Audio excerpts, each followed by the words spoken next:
Ya son las 6 de la mañana con 37 minutos. Saludamos a esta hora al profesor Cabrera. Profe, buenos días por acá, buenas tardes por allá. Bienvenido. Buenas tardes, señora Florenta Miranda. Efectivamente, acá es la 1:38 de la tarde, 34 grados de temperatura, calor sofocante, asfixiante. No, mentira, asfixiante no es.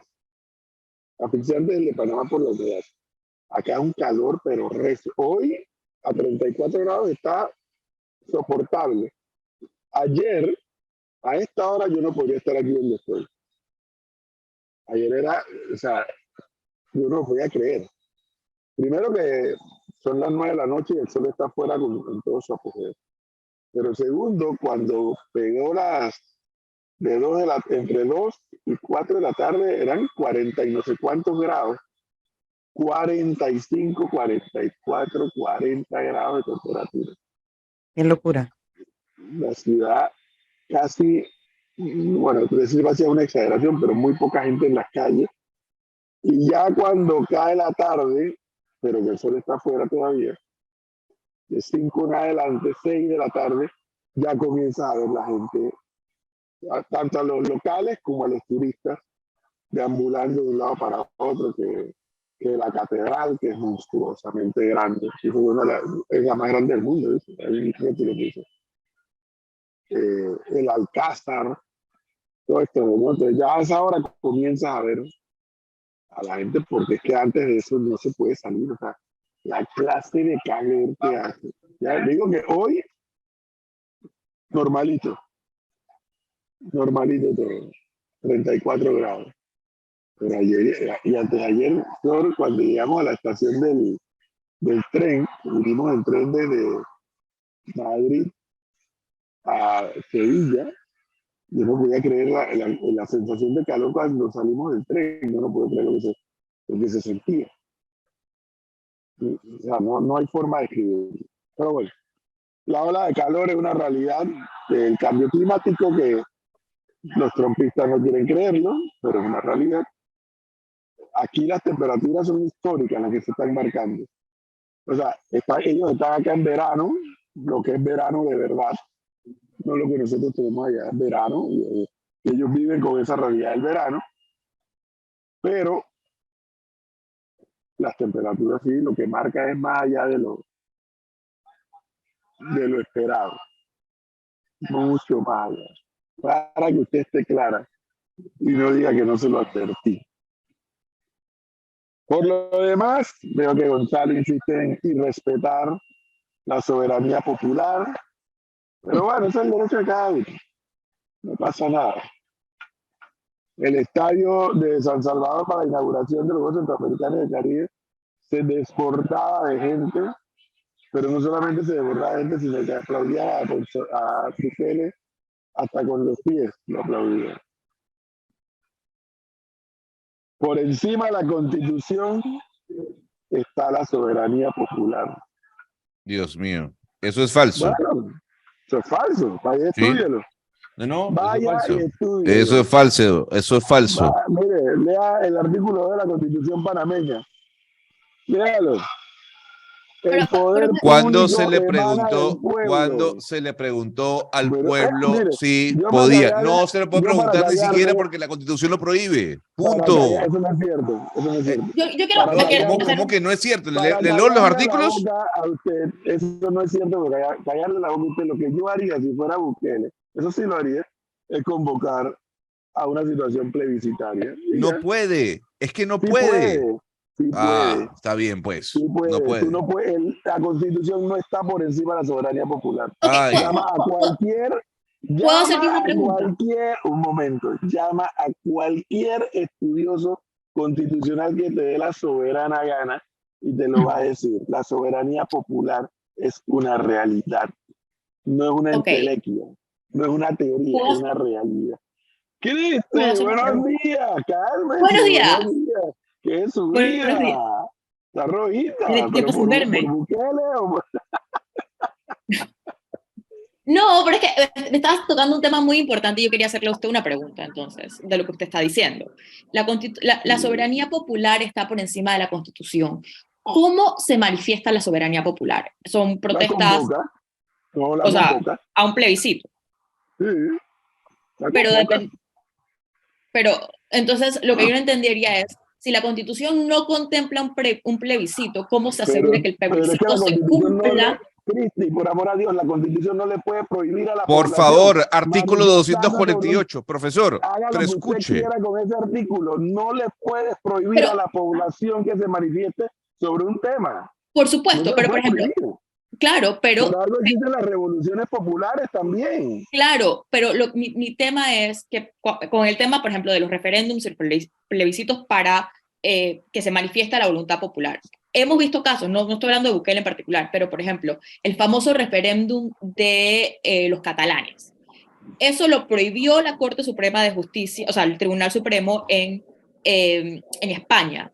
Los catalanes, o sea, el gobierno catalán que estaba manejado por independentistas en ese momento, de todas maneras convocó un referéndum que bajo ninguna circunstancia fue considerado legítimo, primero porque lo había prohibido el estamento del Estado y estamos en un Estado de Derecho, y segundo porque al no haberse hecho entre el marco, o sea, el marco que debe cumplir un referéndum en Constitución, no se cumplieron ningún tipo de garantía y nadie reconoció que la manera que se había efectuado ese referéndum era legítimo.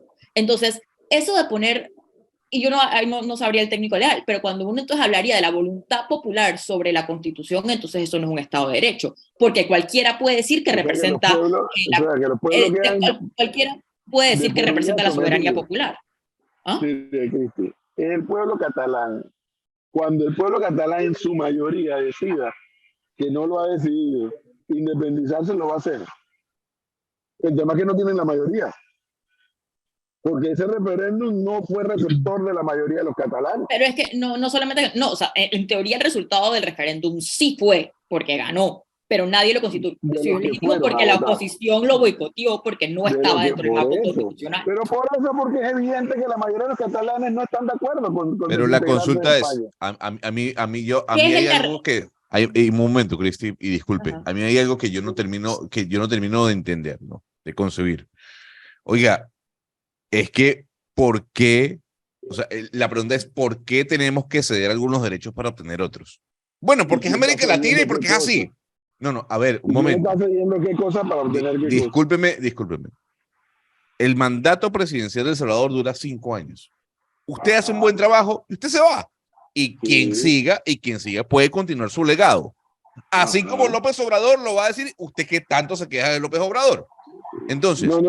Aquí hay que hablar de López Obrador, la madre de tu pana. Entonces la consulta es, ¿por qué si el presidente Bukele, que ha hecho bien las cosas para muchas personas, no dice, ¿saben qué? Mi trabajo, yo lo cumplí y yo me voy, punto? Y si el pueblo no quiere. Pero deja que la gente vote, Gonzalo, que lo rechacen. Es que dejen de hablar del pueblo cuando no fue el pueblo quien decidió que podía reelegirse, por Dios. Bueno, yo creo que esa es la única falla, profesor Gonzalo, esa es la única falla de Bukele. Yo sí creo, yo creo que él se legitima en lo que está haciendo si él convoca al pueblo. Ya, listo. Eso es lo que yo haría si fuera él. Pero ¿qué es el pueblo? ¿Qué es la definición del pueblo? Yo le voy a decir qué es el pueblo salvadoreño. La mayoría de las personas. Le voy a explicar qué es el pueblo.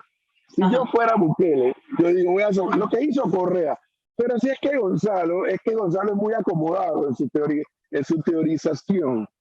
Y como no es aterrizado, entonces le cuesta entender estas cosas. Lo que hizo Correa en Ecuador, la primera vez que fue presidente. Si yo gano, yo cierro el Congreso, cierro la Corte y yo someto el cargo de presidente. Eso lo hizo Hugo Chávez también. Eso lo hizo Chávez también. Yo sé que lo hizo Correa. Bueno, pero Chávez también lo hizo. Compararlo. Y no lo puedes comparar. Oigan, buenos días a todos. No, venga aquí ustedes referir. Esperen un momento. No, yo no vengo a ser referir. Tú no le puedes negar a la población, incluso si lo hizo Chávez, vaya a ver cuánta gente fue y votó por Chávez. Yo lo que haría si fuera Bukele, mira, yo voy a someter esto al pueblo. Si más del 51%, que no es lo mismo que el 50% más uno, cuidado, si más del 51% de los que están en el padrón electoral aprueban esta propuesta, o sea que sería un voto calificado, pues no estoy diciendo la mayoría de los que voten, no, que fue lo que le pasó a los catalanes. Si más del 51% del padrón electoral aprueba mi propuesta, vamos a la reelección. Si no, entonces le hago la pregunta, ¿cómo la Sala Constitucional interpretaría el artículo que dice que no puede haber un cambio constitucional? ¿Qué hace con eso? Porque lo que va a tener que fallar la Sala Constitucional es qué dice la mayoría de la población, que sí tiene derecho a decir no queremos esto más. Ya. Pero eso todavía tiene un componente un poco más difícil, porque hablamos del referéndum como la máxima expresión de la voluntad popular. Pero ¿quién es el árbitro de ese referéndum para que se cumpla que realmente está llevando las leyes correctas cuando él controla todo? Es decir, yo creo que las constituciones están hechas exactamente para salvaguardar que aunque haya un presidente que es súper popular, y en Latinoamérica hay miles de ejemplos, Chávez, Correa, que todos después se convirtieron en problemas para sus países, para que no se perpetúen en el poder. Es la misma razón por la cual se pone límites a la cantidad de veces que alguien se puede reelegir. O sea, Kirchner se hubiese podido reelegir 20 veces si la Corte Suprema le dice, por acá no vas, no te vas a saltar la Constitución. Entonces, por eso es que nosotros no tenemos reelección. Sí, cuando Martinelli lo trató de hacer, todos salimos a no apoyar el tema la población estuvo en contra mayoritariamente, igual que con Pérez Valladares. Con Pérez Valladares se hizo un referéndum porque eso es lo que estipula la Constitución para poder cambiar la Constitución. En el caso de Panamá, es que creo que el error de comparar es no advertir las condiciones de cada sociedad cuando estos temas se han dado. No es lo mismo las condiciones de Panamá votando la reelección de Pérez Valladares o que impulsó Pérez Valladares o la que trató de impulsar Martinelli que las condiciones de El Salvador, por amor a Dios. Pero a ver, si Martinelli se fue con el 60%.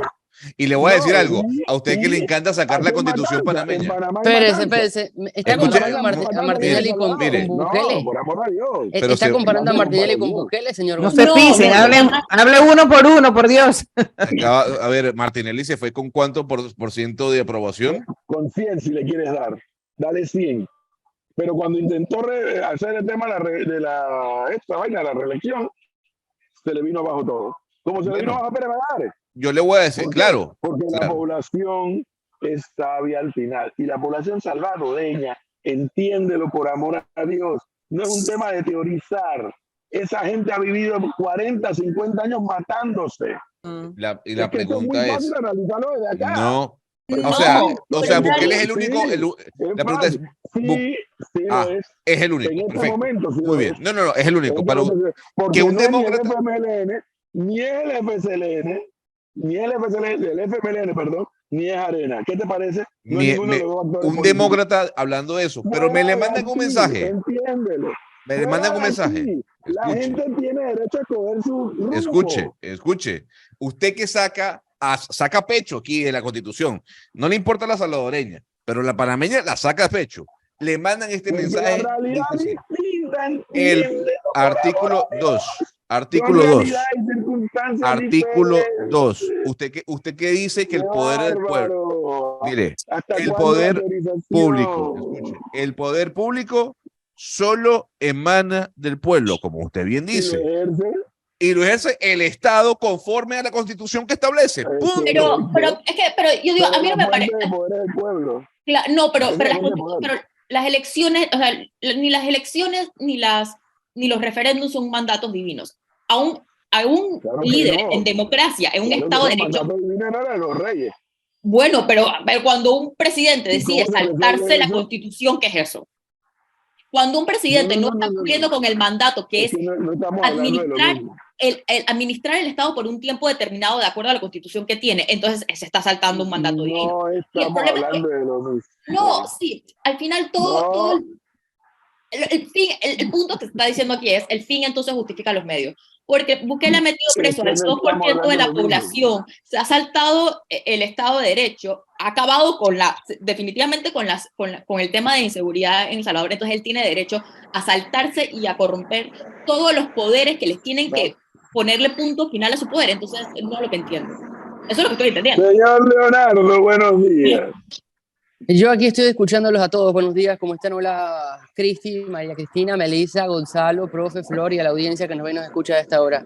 Yo me pregunto, hay un dicho bastante conocido que dice que el poder emana del pueblo.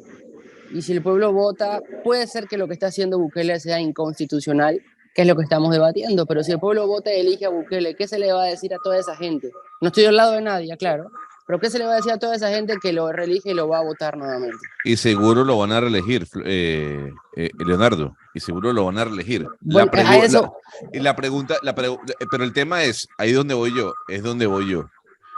El señor, según la Constitución, ¿se podía reelegir?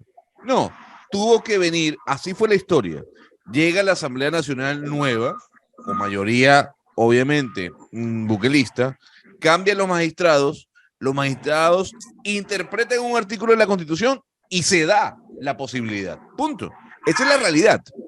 Entonces, la consulta es, ¿hay que llegar hasta ese punto? Yo creería que no, porque una cosa es lo bien que ha hecho el señor el trabajo en cuanto a vencer la violencia, nos guste o no los métodos, ¿podemos estar de acuerdo o no? Y otra cosa es que en temas democráticos uno puede decir, ojo con eso porque es preocupante. Son dos cosas completamente diferentes. Y yo soy partidario de que no podemos ceder unos derechos por otros. No es que, me va bien en la seguridad, yo voy a ceder el derecho a escoger un nuevo candidato. Buenos días, Melissa. Buenos días, profesor. Eso mismo iba a preguntar lo que comentó Gonzalo. ¿Qué me iba a preguntar? ¿Y quiénes fiscalizan? Ya que él no está de acuerdo con esa reelección, ¿quiénes son los que tienen que fiscalizar en dado caso eso pase? Es exactamente el problema, es que ya con Bukele, como hemos visto miles de ejemplos, ya no quedan poderes que le puedan fiscalizar a él, ni su gobierno, ni cómo utiliza el poder. Ya no existe fiscalización. Y un día, los salvadoreños se van a despertar y se van a encontrar que construyeron una realidad parecida a la de los venezolanos. O a los nicaragüenses. La responsabilidad es del pueblo. Si yo estuviera en El Salvador haciendo esto que hago aquí, a lo mejor me estaría oponiendo a lo de Bukele. Pero es que si eso yo estuviera en El Salvador, pero es que yo estoy en Panamá, en condiciones y realidades diferentes. Pero yo tengo que también saber interpretar la realidad de ese pueblo. Un día ellos se van a despertar y van a entender lo que les está pasando y lo que están haciendo. Y dice, oye, pero si este no era como Chávez. Ah, pero que tú decidiste que querías reelegirlo por encima de la Constitución, que querías, le aplaudiste esto, le aplaudiste aquello, le aplaudiste lo otro. Entonces los pueblos tienen derecho a acertar y tienen derecho a equivocarse. Y mientras... No voy aquí a regalar la vestidura por ellos, porque ellos son los que se están equivocando. Y mientras porque ustedes les están resolviendo, como resolvió Chávez al patearles el fundillo, Acción Democrática y a COPEI, porque ya los venezolanos no aguantaban más la corrupción de los dos partidos. Mientras ustedes se debaten por Bukele, los traigo nuevamente a Panamá, Flor, porque Flor lo mencionaba hace instantes, y la situación en Bocas del Toro es alarmante. ¿Y qué es lo que pasa en Bocas del Toro? No entiendo. A ver, en Bocas del Toro, en el día de ayer se dio un desalojo por parte de la policía de unos terrenos que estaban tomados por invasores. ¿Cuál es la noticia ahí? No hay noticia hasta ese momento. La policía, con la orden de juez de paz, entró al terreno, empezó a sacar a los invasores y la situación se empezó a tornar caótica. Esto es en Changuinola, en el área que está Changuinola y luego el puente de Changuinola. Ayer, en horas de la tarde, llegando a la noche, estos invasores recibieron diferentes tipos de apoyo, según la información que estamos manejando a esta hora.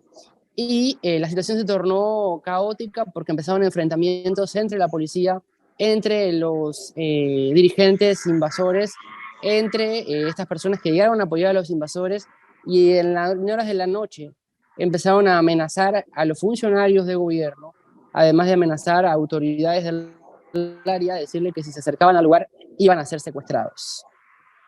Es decir, que el gobernador no se ha podido acercar al área. Hay otras autoridades que no han podido llegar. La alcaldesa hasta ahora no ha dado informes de lo que está pasando en esa parte de Changuinola. El puente que conecta Changuinola está cerrado y bloqueado el acceso a en este momento. No ha habido comunicado del Ministerio de Educación si hay clases o no, porque muchas familias y jóvenes tienen que pasar por ese puente para llegar a las escuelas. Y lo más importante de todo esto es que la empresa, la principal productora de banano en Bocas del Toro, Chiquita, Panamá, ha tenido que paralizar las operaciones de empaque y de transporte porque no puede hacer llegar su producto a la ciudad capital ni el que se va a exportar. Oiga, antes de continuar, ¿cómo me escuchan? Ahora pues dice, te escucho bajísimo. Sí, se escucha Ahora, bajo. Ahí se escucha mejor. Ahí se escucha mejor. Además de todo lo que ha narrado Leonardo, también la Caja de Seguro Social ha emitido un comunicado en el que indica que ya está interponiendo o habrá puesto ayer en la tarde una denuncia penal ante las autoridades correspondientes por el ataque a pedradas que sufrió una de sus ambulancias, que iba incluso con pacientes. Eso fue a la altura de Finca 4 en Bocas del Toro, donde se registraron las protestas que describe Leonardo. Me impresionó eso de que iba con paciente la ambulancia. Sí. Y le tiraron piedra. Y además, los manifestantes abrieron la ambulancia para fiscalizar que allí hubiese un herido. ¿En qué estamos hablando de Bukele, pero hablemos de Changuinola y de Bocas del Toro? ¿En qué estamos viviendo? ¿Dónde está la autoridad? ¿Qué es lo que pasa en Bocas del Toro? En una línea, ¿qué pasa? En una línea, hay una propiedad que fue invadida. La familia dueña de la propiedad hizo la denuncia ante el juzgado de paz y el juzgado de paz ordenó desalojo. Llegó la policía a hacer el desalojo y empezaron los enfrentamientos de los dirigentes a los que se les escapó de las manos de este tema porque se les sumaron otros manifestantes que han alterado y caldeado el ambiente. Hay amenazas de secuestro hacia autoridades y amenazas a quien se acerca al área mientras no sea el presidente de la República, Laurentino Cortizo, o en todo caso la persona que están tramitando que llegue y que no ha dado novedades de a qué hora va a llegar, el señor ministro de Vivienda, Rogelio Paredes. ¿Por qué el panameño siempre quiere que el presidente resuelva todo?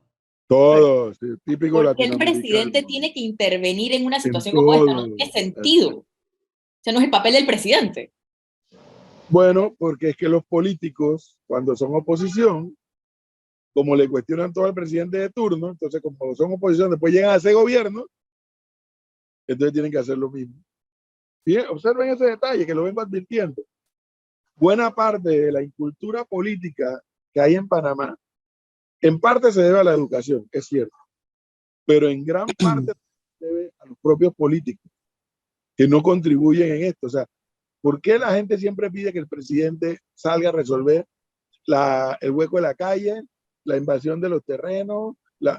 Porque el sistema es un sistema presidencialista, pero además es presidencialista exacerbadamente presidencialista. Además. Y entonces el presidente dice, pon aquí, quita allá, y resuelve esto. Oye, el gobierno de Varela, los ministros no movían un dedo si Varela no se lo decía. Era impresionante. Capaces. Además, esto parece un caso como del sistema. Y tal vez más que en este de Cortizo, en el gobierno que yo más percibí esa, de que hasta que Varela no dijera haga, no hacían, fue en esa administración. Impresionante. Pero, ¿para qué se está a ser ministro? ¿Para qué se está a ser gobernador? ¿Para qué se está director de entidad? Pero y además, van a esperar que el presidente diga haga o no haga. Pero esto parece ser además no un caso, por lo que entiendo, no parece ser ni siquiera un caso político, esto parece ser un tema de judicial, de las autoridades, una orden de un... Sí, correcto, pero el caso se ha tornado político porque en este momento se han involucrado otro tipo de manifestantes que han alterado el orden. A partir de ahora, todo lo que se haga y todo lo que se diga en Panamá ya tiene una connotación política. Ya, olvídate de lo demás historia.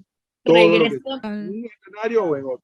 Regreso a mi punto de la mala concepción del Estado de Derecho. Son las 7. Ya de un minuto, Melissa. Vamos rápidamente a la información porque antes de la entrevista que vamos a poner tenemos que hablar de la conferencia de prensa de Martinelli.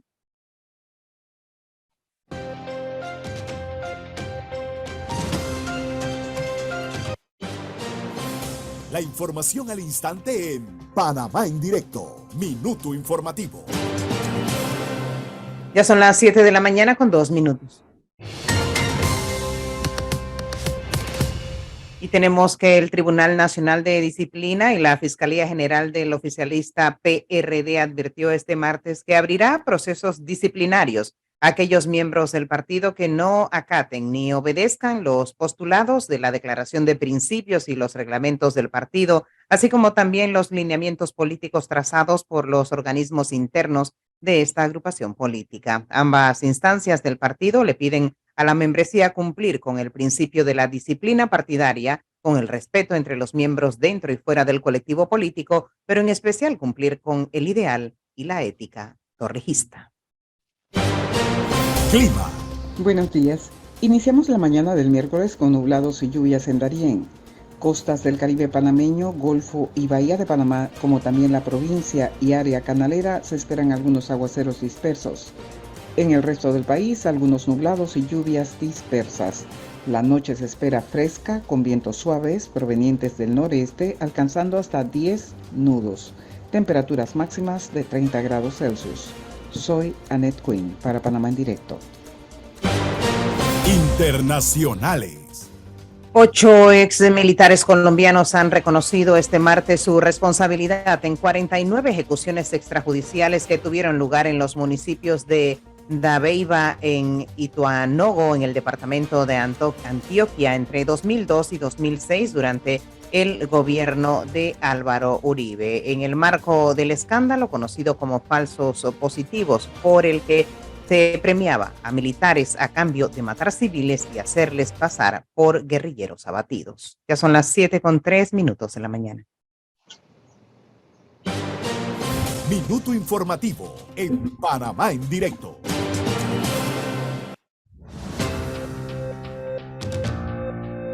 Siete de la mañana con 3 minutos, profesor. Ayer hubo una expectativa en los medios de comunicación social por la convocatoria que hizo para una conferencia de prensa el partido RM, y dicho partido anunció que la conferencia de prensa sería encabezada por el presidente de ese partido y candidato a la presidencia de la República, Ricardo Martinelli. Obviamente generó una expectativa alta. En medio de esta coyuntura electoral, nosotros aquí en Panamá en Directo, nos hemos impuesto la tarea de darle cobertura a la mayor cantidad de eventos políticos electorales que se están dando en nuestro país, precisamente con el ánimo de que el electorado pues maneje la mayor cantidad de información para que saque sus propias conclusiones. Tanto es así que no solamente se mandó a un periodista, sino que decidimos transmitirlo por la página web, ¿no? Y por, ¿sí? Por la página web y por Instagram. No, a Melissa yo casi que no la oí. Por la página web y por Instagram. Bueno, la página web. Yo que estaba del otro lado del Atlántico, me acordé y puse la página www.panamaendirecto.com porque la transmitimos de principio a fin, porque yo también tenía expectativas que irá a decir Martinelli. Cuán grande es mi sorpresa, que yo no sé ustedes si la vieron. No sé si Melissa, si Cristi o Gonzalo o Leonardo o Flor la vieron, no lo sé. Yo la vi de principio a fin. Casi me da una vaina porque en medio de la transmisión salió una cosa y que cambio de batería.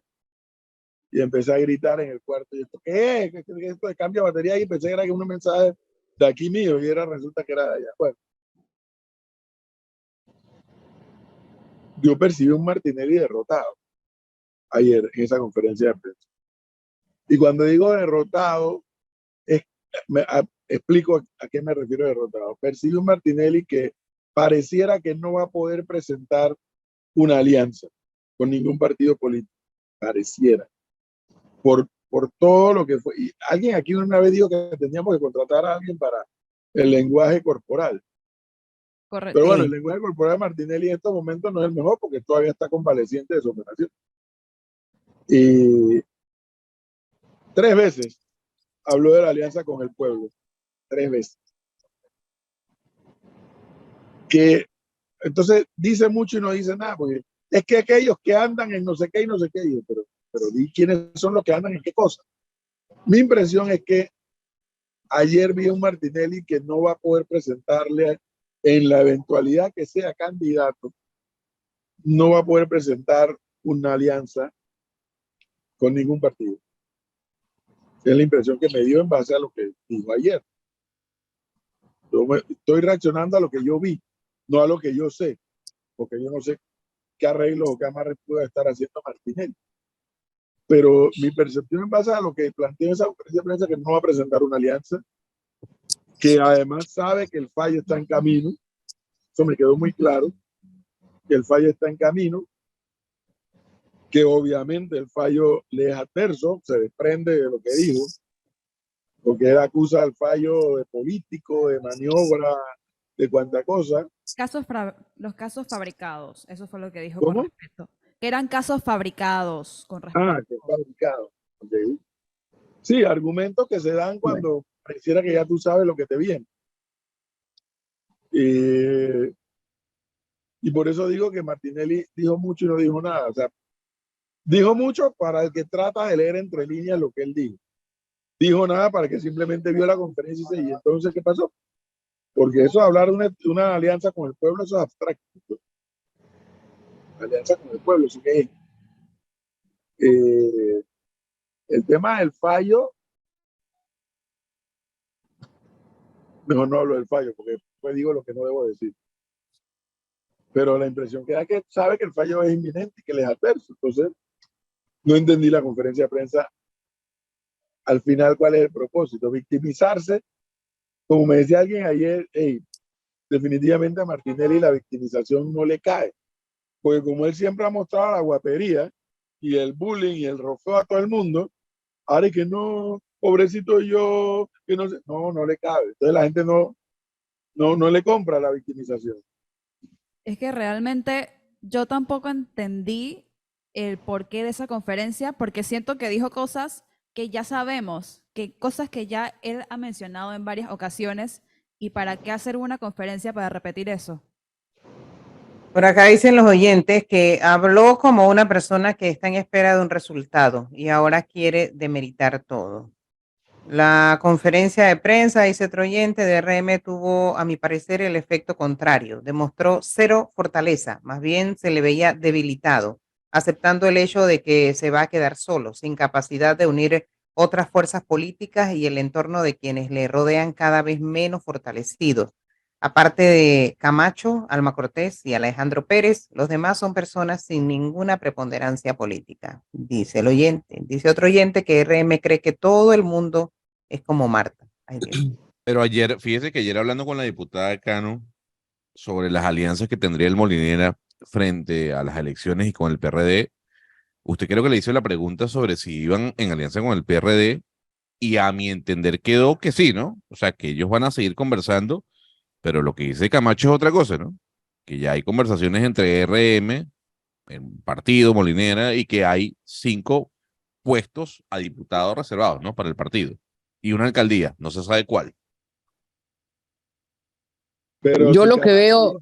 Eso, entonces Camacho no preparó bien a Martinelli en cuanto a lo que iba a decir, en cuanto a la imagen que iba a proyectar ayer. Bueno, a eso voy, porque por lo general todas las conferencias y demás que han planteado, perdón, Martinelli y las personas que avanzan y laboran con él, siempre han sido medidas y dirigidas a un tema y a un sector. Camacho siempre sale a ser el vocero y hablar de las acciones que se van a tomar, justo cuando coinciden, valga el tiempo, con la llegada de audiencias o resultados de audiencias. Entonces yo, y esta es opinión personal, creo que es una de las primeras veces que estamos viendo una conferencia que fue convocada por el mismo Martinelli, sin fecha, ni hora, ni lugar. Lugar sí, pero ni fecha ni hora. Nunca había pasado hasta ahora. Por el otro lado, es la primera vez que vemos un discurso de Martinelli como se está viendo, como aceptando lo que puede llegar a pasar de alianzas o de resultados o de consideraciones judiciales. Y yo creo que es la primera vez que se hace una conferencia sin ningún tipo de objetivo final que se pueda determinar a simple vista. Sobre las alianzas, sí voy a analizar, pongamos sobre la mesa el tema, porque la única alianza que se le ve hasta ahora como posibilidad a Realizando Metas es si Aníbal Ábrego gana la candidatura presidencial de Cambio Democrático. Las otras son especulaciones, la única que podría estar confirmada es esa si se da. Si Aníbal no llega a ganar, ¿qué pasa con con las futuras alianzas realizando metas. Las opciones se le van a acabar. El Partido Popular está por su lado con el tema de Martín Torrijos buscando otro tipo de alianzas. Está el tema de la Gran Alianza. El Molirena va a apostar al mejor postor, como siempre lo hace. No tiene más opciones. Y eso es prácticamente lo que podría tener en la cabeza Martinelli y el círculo que lo rodea en este momento. Tiene el micrófono cerrado, Cristi. Una de las cosas que vi que mencionó en la conferencia de prensa, y yo creo que es, sobre todo con la gente alrededor de él, lo que más puede asustar a personas que quieran o no apoyarlo, y es donde él cae mucho en contradicciones, es el tema de Estados Unidos. Yo creo que primero decir que él va a restablecer las relaciones con Estados Unidos, cuando Estados Unidos ha dicho públicamente que lo pone en una lista de corrupción, me parece muy difícil. Y segundo, yo creo que parte de ese mensaje en su momento de Estados Unidos era exactamente para, más que por él personalmente, era para advertir a la gente alrededor de él. Y yo, si fuera político o tuviera un partido político, excepto que toda mi caudal político solamente dependiera financiero de Ricardo Martinelli, yo tendría muchísimo cuidado a la hora de poner mi nombre al lado del de él. Y yo creo que eso puede asustar y seguiría asustando, independientemente de cómo venga el fallo, la percepción que tiene Estados Unidos en este momento de RM. No todo el mundo quiere quedar en la mala lista de Estados Unidos. A pesar, Cristi, de que ayer, con más vehemencia, se declaró pro-yanqui. Pero, lo digo. Yo soy pro-gringo, yo estoy pro Estados Unidos. Yo los ayudé a ellos en todo lo que me pidieron. Todo eso dijo, eso sí lo dijo.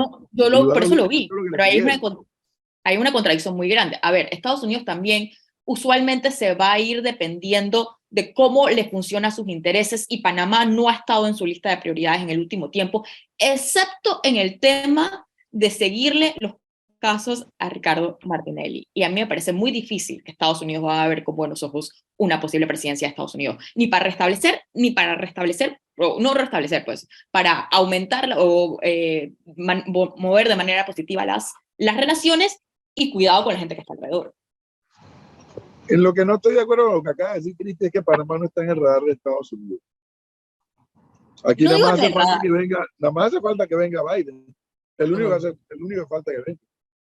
No digo en el radar, sino en las prioridades de relaciones exteriores en Estados Unidos. Yo creo que Latinoamérica en general no es... El único que no ha venido es Biden, Cristi. O sea, no me diga que no están las prioridades de Panamá. Ellos están manejando algo con Panamá que no necesariamente nosotros sabemos.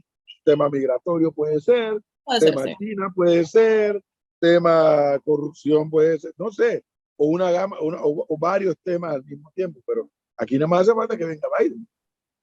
¿O hace falta que Cortizo vaya a Washington? Eso le iba a preguntar. Bueno, he escuchado...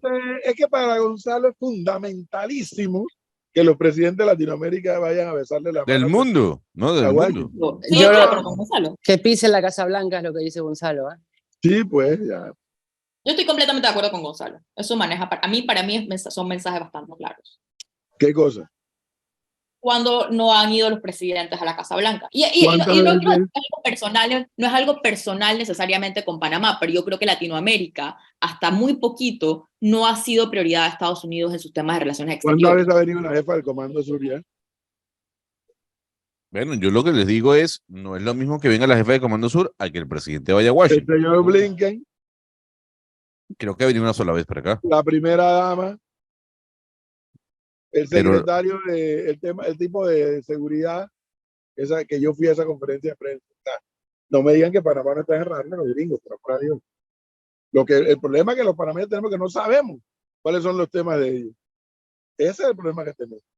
Profesor. Pero a mí me llama la atención el desfile de funcionarios de alto nivel que han pasado por este país. Bueno, ustedes todos están en nuestro radar porque estamos tarde. Atrasado. Pero ¿qué pasa, Flor? Bájele 2, tranquila. Nos va a mandar a los antimotines ahora, cuidado. Seguro. ¿Y los antimotines fueron a Boca del Toro? Sí, señor. Hubo enfrentamientos, hay enfrentamientos y está cerrado el puente. Minutos de la mañana.